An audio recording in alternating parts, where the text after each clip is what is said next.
खेसारी लाल यादव जी और अक्षरा सिंह जी के video dream में एंट्री यूट्यूब पर बहुत ही ज़्यादा बवाल मचा कर रख दिले बा। तो कैसे, चलिए जानते हैं इस वीडियो के माध्यम से।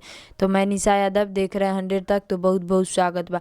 अगर आप लोग अभी तक 100 तक चैनल को सब्सक्राइब नहीं किए हैं तो नीचे के लाल बटन दबाकर चैनल सब्सक्राइब कर दीजिए और साथ ही साथ वीडियो को लाइक कर दीजिए। चलिए अब वीडियो स्टार्ट करते हैं।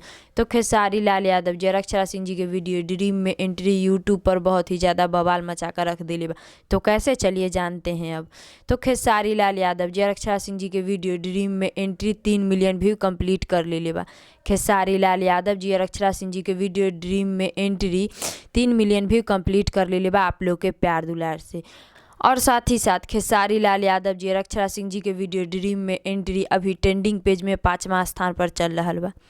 खेसारी लाल यादव जी और अक्षरा सिंह जी के वीडियो ड्रीम में एंट्री ट्रेंडिंग पेज में 5वां स्थान पर चल रहा बा। अगर आप लोग अभी तक खेसारी लाल यादव जी और अक्षरा सिंह जी के वीडियो ड्रीम में एंट्री को नहीं देखे हैं तो आप लोग भी जाइए सारेगामा हम भोजपुरी यूट्यूब चैनल पर और खेसारी लाल यादव जी और अक्षरा सिंह जी के वीडियो ड्रीम में एंट्री के देखिए और देखकर नीचे कमेंट बॉक्स में बताइए कि आप लोग को देखने में कैसा लगा।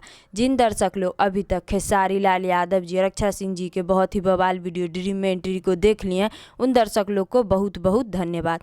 तो आप लोग के यही छोटा सा जानकारी बतावे के रहे, तो इस जानकारी के बारे में का राय बा, का विचार बा, नीचे कमेंट बॉक्स में बताएं। फिलहाल में इतने, फिर से मिलेंगे अगले वीडियो में। जय हिंद, जय भोजपुरी।